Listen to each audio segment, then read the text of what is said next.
In the previous tutorial, we saw how we could solve simultaneous equations by using algebra. In this example, we are going to solve simultaneous equations by using a graph. The first thing we are going to do is draw a graph for the equation 3x plus 4y equals 18. To do this, we make x equal to 0, then find a value for y. If x equals 0, then 4y equals 18. Therefore, 1y equals 4.5. And this gives us our first coordinate of x equal to 0 and y equals to 4.5. And we plot this on the graph. Taking the same equation, we make y 0. If y equals to 0, then 3x equals to 18. And if 3x equals to 18, then 1x equals to 6. And this gives us our second coordinate for the line of 6x, 0y. And we mark this on the graph. And we now draw a line between these coordinates to plot a graph of the equation 3x plus 4y equals 18.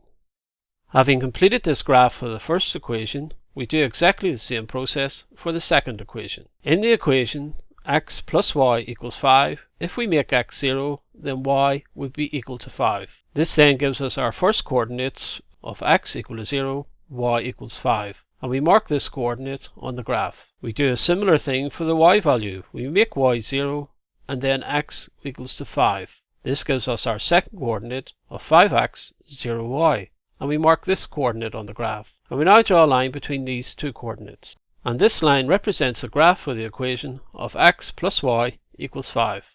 Remember, our intention is to solve a simultaneous equation. So where these two lines intersect, the coordinates at this point represent the values of x and y for the simultaneous equation.